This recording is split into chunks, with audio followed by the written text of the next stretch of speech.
ಸಮಸ್ತ ಯೂಟ್ಯೂಬ್ ಬಾಂಧವರಿಗೆ ನನ್ನ ನಮಸ್ಕಾರಗಳು. ವೀಕ್ಷಕರೇ, ಇಂದಿನ ಈ ಒಂದು ಸಂಚಿಕೆಯಲ್ಲಿ ನಿಮಗೆ ಸ್ತ್ರೀ ಅಥವಾ ಪುರುಷ ವಶೀಕರಣ ಮಾಡೋದು ಹೇಗಂತ ತಿಳಿಸ್ಕೊಡ್ತಾ ಇದ್ದೀನಿ.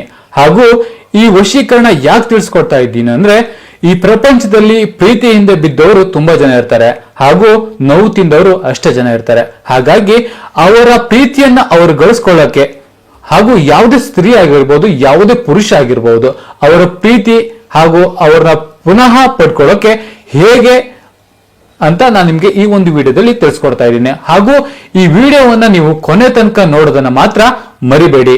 ಹಾಗೂ ನೀವು ಈ ಒಂದು ತಂತ್ರವನ್ನು ಮಾಡಬೇಕಾದ್ರೆ ತುಂಬಾ ಶ್ರದ್ಧೆ ಭಕ್ತಿಯಿಂದ ಮಾಡುವಂತದ್ದು. ಹೌದು ವೀಕ್ಷಕರೇ, ಹಾಗೂ ಈ ಒಂದು ತಂತ್ರವನ್ನ ಮಾಡಿದ್ದು ನೀವು 3 ದಿನಗಳವರೆಗೆ ಯಾರ ಹತ್ರನೂ ನೀವು ಈ ಒಂದು ತಂತ್ರವನ್ನು ಮಾಡಿದ್ದು ಹೇಳ್ಕೊಡುದು. ಹೇಳಿದ್ದೆ ಆದರೆ ಎಷ್ಟೇ ಕ್ಲೋಸ್ ಆಗಿರ್ಲಿ, ಹೇಳಿದ್ದೆ ಆದರೆ ಈ ಒಂದು ತಂತ್ರ ನಿಮ್ಗೆ ಫಲಿಸುವುದಿಲ್ಲ. ಹೌದು ವೀಕ್ಷಕರೇ, ಹಾಗಾದ್ರೆ ಈ ಒಂದು ತಂತ್ರವನ್ನು ಮಾಡೋದು ಹೇಗಂತ ನನಗೆ ಈ ಒಂದು ವಿಡಿಯೋದಲ್ಲಿ ಪೂರ್ತಿಯಾಗಿ ತಿಳಿಸ್ಕೊಡ್ತಾ ಇದ್ದೀನಿ. ಹಾಗೂ ನೀವಿನ್ನು ನಮ್ಮ ಚಾನೆಲ್ಗೆ ಸಬ್ಸ್ಕ್ರೈಬ್ ಮಾಡಿಲ್ಲ ಅಂದ್ರೆ ಈ ಕೂಡಲೇ ಸಬ್ಸ್ಕ್ರೈಬ್ ಮಾಡ್ಕೊಳ್ಳಿ, ಹಾಗೂ ಪಕ್ಕದಲ್ಲೇ ಇರುವಂತಹ ಬೆಲ್ ಐಕಾನ್ ಪ್ರೆಸ್ ಮಾಡಿ. ಬನ್ನಿ ಹಾಗಾದ್ರೆ ನೋಡೋಣ ಈ ಒಂದು ತಂತ್ರವನ್ನು ಮಾಡೋಕೆ ಏನೇನು ವಸ್ತು ಬೇಕು ಅಂತ ನೋಡೋಣ. ಬನ್ನಿ. ಮೊದಲನೇದಾಗಿ 2 ಮಾವಿನ ಎಲೆ ಬೇಕು. ಆಮೇಲೆ 1 ಲಿಂಬೆ ಹಣ್ಣನ್ನ ಕಟ್ ಮಾಡ್ಕೋಬೇಕು. ಕಟ್ ಮಾಡಿದ ತಕ್ಷಣ ಇಲ್ಲಿ ವಸಂತ ಮತ್ತು ವಸಂತಿ ಎಂದು ಹೆಸರು ಬರಿಬೇಕು. ನೀವು ಹೆಸರು ಬರ್ತ್ಕೊಳ್ಬೇಕು. ನಂತರ ಹೆಸರನ್ನ ಬರೆದ ತಕ್ಷಣ ನೀವ್ ಏನ್ ಮಾಡ್ಬೇಕಂದ್ರೆ, ಇಲ್ಲಿ ವಸಂತ ಅಂತ ಬರ್ದಿದ್ದು ಇಲ್ಲಿ ವಸಂತಿ ಅಂತ ಬರ್ದಿದ್ದೀನಿ, ಇಲ್ಲಿ ಒಂದು ಚಿತ್ರ ಬಿಡಿಸ್ಕೊಂಡಿದ್ದೀನಿ, ಇಲ್ಲಿ ಇಡ್ಬೇಕು. ಇಲ್ಲಿ ವಸಂತಿ ಅಂತ ಬರ್ದಿರೋದು ಇಲ್ಲಿ ವಸಂತ ಅಂತ ಇದೆಯಲ್ಲ, ಇಲ್ಲಿ ಬರ್ಕೋಬೇಕು, ಇಲ್ಲಿ ಇಡಬೇಕು.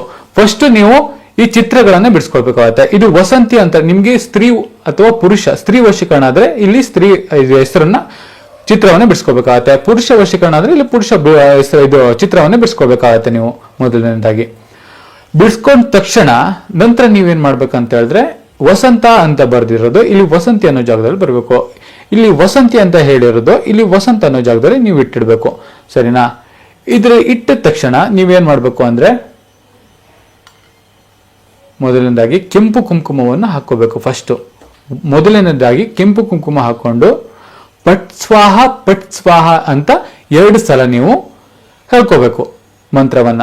ನಂತರ ಅರಿಶಿಣವನ್ನು ಹಾಕಬೇಕು.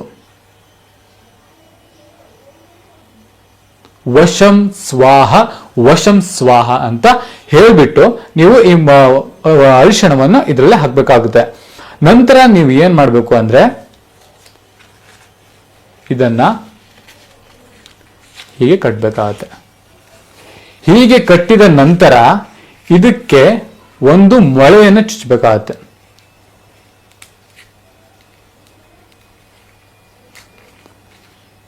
ಹಾಗೆ ಇದಕ್ಕೂ ಕೂಡ ಒಂದು ಮೊಳೆಯನ್ನು ಚುಚ್ಚಬೇಕಾಗತ್ತೆ. ಎರಡಕ್ಕೂ ಈಗ ಇದಕ್ಕೆ ಹೇಗೆ ನಾನು ಮೊಳೆಯನ್ನು ಚುಚ್ಚಿದ್ದೇನೆ ಈ ತರ, ನೀವು ಇದಕ್ಕೂ ಕೂಡ ಮೊಳೆಯನ್ನು ಚುಚ್ಚಬೇಕಾಗುತ್ತೆ. ವೀಕ್ಷಕರೇ, ಎರಡಕ್ಕೂ ಮೊಳೆಯನ್ನು ಚುಚ್ಚಿದ ನಂತರ ಒಂದು ಅರಿಶಿಣ, ಒಂದು ಹಳದಿ ಕಲರ್ ಬಟ್ಟೆಯನ್ನು ತೆಗೆದುಕೊಂಡು ಇದರಿಂದ ನೀವೇನ್ ಮಾಡ್ಬೇಕಂದ್ರೆ ಇದನ್ನ ಗಟ್ಟಿಯಾಗಿ ಕಟ್ಟಬೇಕು. ಕಟ್ಟಿದ ನಂತರ ಇದನ್ನ ತೆಗೆದುಕೊಂಡು ಹೋಗಿ ನಿಮ್ಮ ಮನೆಯ ಮಂಚದ ಕೆಳಗಡೆ ಇಡಬೇಕು. ಮಂಚದ ಕೆಳಗೆ ಯಾಕೆ ಇಡಬೇಕು ಅಂದ್ರೆ, ಅಲ್ಲಿ ನೀವು ಮಲಗುವಂತಹ ಸ್ಥಳ ಆಗಿರುತ್ತದೆ. ಹಾಗಾಗಿ ಈ ಮಂಚದ ಕೆಳಗೆ ಇಟ್ಟಾಗ ನೀವು ಏನಾಗುತ್ತೆ ಅಂದ್ರೆ, ರಾತ್ರಿ ನಿಮಗೆ ಬೀಳುವಂತಹ ಕನಸು, ನಿಮಗೆ ಯಾವ ಕನಸು ಬೀಳುತ್ತೆಯೋ ಅದೇ ಕನಸು ಅವರಿಗೂ ಬೀಳುತ್ತೆ. ಯಾವ ಸ್ತ್ರೀ ಅನ್ನ ವಶೀಕರಣ ಮಾಡ್ಕೊಳ್ತೀರೋ ಅಥವಾ ಯಾವ ಪುರುಷನನ್ನು ನೀವು ವಶೀಕರಣ ಮಾಡ್ಕೊಳ್ತೀರೋ, 2 ಕನಸು ಇಬ್ಬರಿಗೂ ಒಂದೇ ತರ ಕನಸು ಬೀಳುತ್ತೆ. ಇಬ್ಬರಿಗೂ ಒಂದು ದಿನ ಅಂದರೆ ಬೆಳಿಗ್ಗೆ ಸೂರ್ಯಾಸ್ತದ ಮುಂಚೆ, ಅಂದ್ರೆ ನಿಮ್ಮ ಮನೆಯವ್ರಿಗೂ ಗೊತ್ತಾಗ್ಬಾರ್ದು ಇದು ಮಾಡೋದನ್ನ. ಹಾಗೆ ಆ ತರ ನೀವು ಇದನ್ನ ಮಾಡ್ಬೇಕು. ನಿಮ್ಮ ಮನೆಯವ್ರಿಗೂ ಕೂಡ ಒಬ್ಬರಿಗೆ ಗೊತ್ತಾಯ್ತು ಅಂತ ಹೇಳಿದ್ರೆ ನೀವು ಮಾಡಿದ್ದು ಲಭಿಸೋದಿಲ್ಲ. ವೀಕ್ಷಕರೇ, ನೆನಪಿರ್ಲಿ, ನೀವು ಮಾಡೋದನ್ನ ಲಭಿಸೋದಿಲ್ಲ. ಒಂದು ವೇಳೆ ಆ ಹುಡುಗಿ ಆಗಿರ್ಲಿ ಹುಡುಗ ಆಗಿರ್ಲಿ ನಿಮ್ಗೆ ಸಿಗ್ತಾನೆ, ಇಲ್ಲಾದ್ರೆ ಅವ್ರ ಮನೆ ನಿಮ್ಗೆ ಗೊತ್ತು ಅಂತ ಅಂದ್ರೆ ಇದನ್ನ ತೆಗೆದುಕೊಂಡು ಹೋಗಿ ಅವ್ರ ಮನೆ ಪಕ್ಕದಲ್ಲಿ ನೀವು ಹಾಕ್ಬೇಕಾಗತ್ತೆ. ಅಂದ್ರೆ ಸ್ತ್ರೀ ಆದ್ರೆ ಸ್ತ್ರೀ ಮನೆ ಹಾಕ್ಬೇಕಾಗತ್ತೆ, ಪುರುಷ ಆದ್ರೆ ಪುರುಷರ ಮನೆ ಹತ್ರ ಹಾಕ್ಬೇಕಾಗತ್ತೆ. ಇಲ್ಲ ಎರಡೂ ಆಗುವುದಿಲ್ಲ ಅಂತ ಅನ್ಸುತ್ತೆ ಅಂದ್ರೆ ಇದನ್ನ ತೆಗೆದುಕೊಂಡು ನಿಮ್ಮ ಮನೆಯ ತೋಟದಲ್ಲಿ ಅಥವಾ ಖಾಲಿ ಜಾಗದಲ್ಲಿ ಯಾರೂ ಅಲ್ಲಿ ಬಂದು ಮೂತ್ರವನ್ನು ಮಾಡಬಾರ್ದು ಅಂತ ಜಾಗದಲ್ಲಿ ನೀವು ಇದನ್ನ ಹಾಕ್ಬೇಕಾಗತ್ತೆ. ಏನಂದ್ರೆ ಒಂದಲ್ಲ 2 ಹೊಂಡ ತೋಡ್ಬಿಟ್ಟು ಹಾಕ್ಬೇಕಾಗತ್ತೆ. ಅಂದ್ರೆ ಪಕ್ಕದಲ್ಲೇ 2 ಹೊಂಡ ತೋಡ್ಬಿಟ್ಟು ಇದನ್ನ ಹಾಕ್ಬೇಕಾಗತ್ತೆ. ಇದನ್ನ ಹಾಕಿದ ತಕ್ಷಣ ಏನ್ ಮಾಡ್ಬೇಕು ಅಂತ ಹೇಳಿದ್ರೆ ಹಿಂದೆ ತಿರ್ಗಬಾರ್ದು. ಮೊದಲು ಇದನ್ನ ಹಾಕಿದ ತಕ್ಷಣ ಏನ್ ಮಾಡ್ಬೇಕಂದ್ರೆ 2 ಹೊಂಡ ಮುಚ್ಚಿದ ನಂತರ ಇದು ಹಾಕಿ ಮುಚ್ಚಿದ ನಂತರ ಇದ್ರ ಮೇಲೆ ಒಂದೊಂದು ಕರ್ಪೂರವನ್ನು ಇಟ್ಟು ಅದಕ್ಕೆ ಪೂಜೆಯನ್ನು ಮಾಡಬೇಕು. ಅಗರಬತ್ತಿಯಿಂದ ಒಂದು ಪೂಜೆಯನ್ನ ಮಾಡಿಬಿಟ್ಟು ನಿಮ್ಮ ಮನಸ್ಸಲ್ಲಿ ಏನು ಇಚ್ಛೆ ಇದೆಯೋ, ಯಾವ ಹುಡುಗಿ ನಿಮ್ಮ ವಶ ಆಗ್ಬೇಕು, ಯಾವ ಪುರುಷ ನಿಮ್ಮ ವಶ ಆಗ್ಬೇಕು, ಅವರ ಹೆಸರನ್ನ ನಿಮ್ಮ ಮನಸ್ಸಿನಲ್ಲಿ ಇಟ್ಕೊಂಡು ಪೂಜೆಯನ್ನ ಮಾಡಿಬಿಟ್ಟು ಹಿಂದೆ ತಿರುಗದೆ ಆ ಜಾಗದಲ್ಲಿ ಯಾರು ಕೂಡ ಹೋಗ್ಬಾರ್ದು. ಅದು ಕಾಡಾಗಿರ್ಲಿ ನಾಡಾಗಿರ್ಲಿ ಆ ಜಾಗದಲ್ಲಿ ಯಾರು ಕೂಡ ಹೋಗ್ಬಾರ್ದು, ಯಾರು ಕೂಡ ಮೂತ್ರ ಕೂಡ ಮಾಡಬಾರ್ದು ಅಂತ ಜಾಗದಲ್ಲಿ ಇದನ್ನ ಹಾಕಿ ಬರ್ಬೇಕಾಗತ್ತೆ. ಒಂದು ವೇಳೆ ಇದು ನಿಮ್ಮ ಇಷ್ಟಪಟ್ಟವರ ಮನೆ ಹತ್ರ ಹಾಕಕ್ಕಾಗೋದೇ ಇಲ್ಲ ಅನ್ನೋ ಪರಿಸ್ಥಿತಿ ಇದ್ರೆ ಮಾತ್ರ ಈ ಒಂದು ತಂತ್ರವನ್ನು ನೀವು ಮಾಡ್ಬೇಕಾಗೋದು. ಸರಿನಾ? ಹಾಕಿ ಬಂದು ಒಂದು 3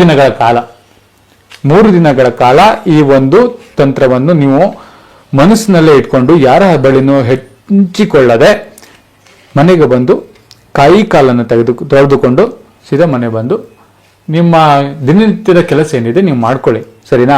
3 ದಿನ ನಂತರ ನೀವು ತಿರ್ಗಾ ಹೋಗಿ ಆ ಒಂದು ಹೊಂಡದ ಮುಚ್ಚಿರ್ತೀರಲ್ಲ ಅದನ್ನ ತೆಗೆದು ನೋಡಿ.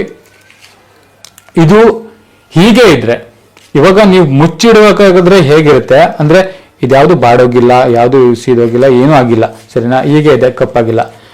ಇದು ಹೀಗೆ ಇದ್ರೆ ನೀವು ಮಾಡಿದ್ದು ಲಭಿಸಿದೆ ಅಂತ. ಇಲ್ಲ ಇದು 3 ದಿನಗಳ ಕಾಲ ಇದು ಒಣಗೋಗಿದೆ, ಇದೆಲ್ಲ ಹೊರಟೋಗಿದೆ, ಹುಳ ತಿಂದಿದೆ ಅಂತ ಇದ್ರೆ ನೀವು ಪೂಜೆ ಸರಿಯಾಗಿ ಮಾಡಿಲ್ಲ ಅಂತ. ಹಾಗಾಗಿ ಈ ಒಂದು ತಂತ್ರವನ್ನ ಯಾರಿಗೂ ಕೂಡ ಹೇಳದೆ ನೀವು ಮನೆಯಲ್ಲೇ ನೀವು ಮಾಡಿದ್ದಾದರೆ ಅದು ನೀವು ಈ ಒಂದು ತಂತ್ರ ನೀವು ಶನಿವಾರ ಮಾಡೋದ್ರಿಂದ ನಿಮಗೆ ತುಂಬಾ ಲಾಭವನ್ನು ಪಡ್ಕೊಳ್ತೀರಾ. ನಿಜವಾಗ್ಲೂ 100% ನಿಮ್ಗೆ ಇದರಿಂದ ರಿಸಲ್ಟ್ ಸಿಗುತ್ತೆ ಶನಿವಾರ ಮಾಡೋದ್ರಿಂದ. ಅದು ರಾತ್ರಿ ಒಂದು 8 ಗಂಟೆ ನಂತರ ಮಾಡಬೇಕು. ನೀವು 8 ಗಂಟೆ ನಂತರ ಅದು ಯಾರು ಇರಬಾರ್ದು ಅಂತ ಸ್ಥಳಕ್ಕೆ ಹೋಗಿ ಮಾಡಿ. ಇಲ್ಲಾಂದ್ರೆ ಮನೆಯಲ್ಲೇ ಯಾರು ಇಲ್ಲ ಅಂದ್ರೆ ಮನೆಯಲ್ಲೇ ಮಾಡಬಹುದು ಆರಾಮಾಗಿ. ಸರಿ ವೀಕ್ಷಕರೇ, ಹಾಗೂ ನಿಮಗೆ ಒಂದು ವೇಳೆ ಈ ಒಂದು ತಂತ್ರ ಮಾಡಕ್ಕೆ ಸಾಧ್ಯ ಆಗ್ತಿಲ್ಲ, ಗುರುಜಿ ನಮ್ಮಿಂದ ಆಗ್ತಾ ಇಲ್ಲ, ಈ ಒಂದು ಮಂತ್ರವನ್ನು ಹೇಳಕ್ ಆಗ್ತಿಲ್ಲ, ಈ ಒಂದು ತಂತ್ರವನ್ನು ಹೇಗೆ ಮಾಡ್ಬೇಕು ಅಂತ ಆಗ್ತಿಲ್ಲ, ನಮ್ಮ ಮನಸ್ಸಿಂದ ಆಗ್ತಿಲ್ಲ ಗುರುಜಿ ಅಂತ ಹೇಳಿದ್ರೆ ಚಿಂತೆ ಪಡೋ ಅವಶ್ಯಕತೆ ಇಲ್ಲ. ಸ್ಕ್ರೀನ್ ಮೇಲೆ ಗುರುಗಳ ನಂಬರ್ ಬರ್ತಾ ಇದೆ, ಯಾವಾಗ ಬೇಕಾದ್ರೂ ಕಾಲ್ ಮಾಡ್ಬೋದು. ನಿಮಗೆ ಶಾಶ್ವತ ಪರಿಹಾರವನ್ನು ಅವರು ಮಾಡಿಕೊಡ್ತಾರೆ.